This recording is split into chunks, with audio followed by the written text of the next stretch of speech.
So the Game of the Year's nominees came out, and as you can see in front of you, it's Alan Wake 2, Baldur's Gate 3, Marvel Spider-Man 2, Resident Evil 4, Super Mario Bros. Wonder, and The Legend of Zelda Tears of the Kingdom. I'm just here to do a short little video talking about what I think will win, what I want to win, and what I hope doesn't win. What do I want to win? Alan Wake 2.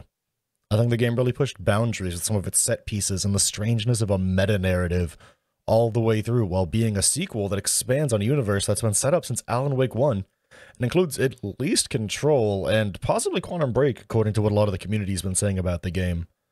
I think it's a masterful video game.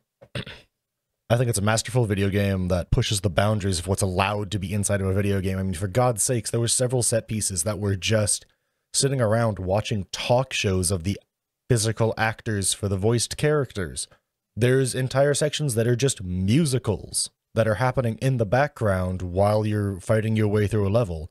It's different, it's unique, it has two entwining stories that are each fleshed out in their own way, and it's just different.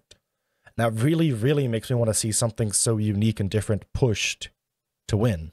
What do I think is going to win, though? Baldur's Gate 3.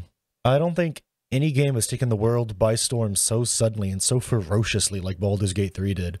It's a long-term labor of love that has so much replayability and expression of character playstyle that redefines gaming just a little bit as well. And sure, Larian has been making games like this super well, thinking about Original Sin Divinity 2, whatever its full name is. I apologize, I don't know off the top of my head.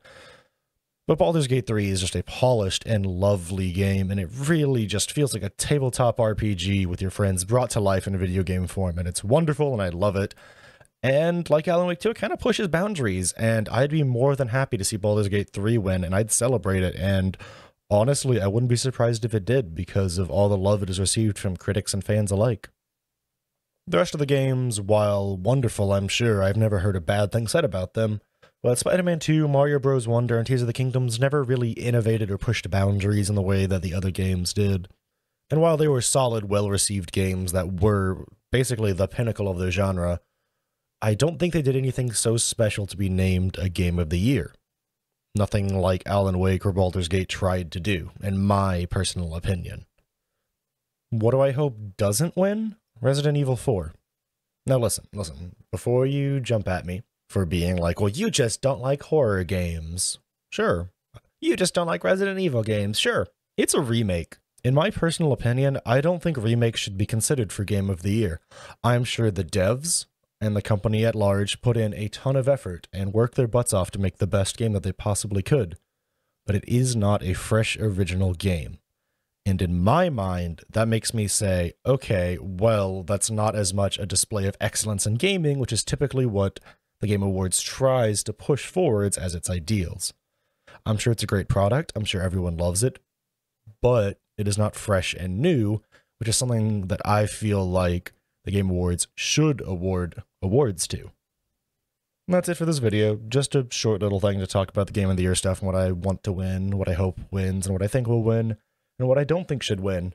Agree, disagree, whatever. Have a little conversation about it down below. Regardless of all that, thanks for watching and hanging out. Don't forget to like, comment, subscribe, and I hope to catch you in the next one.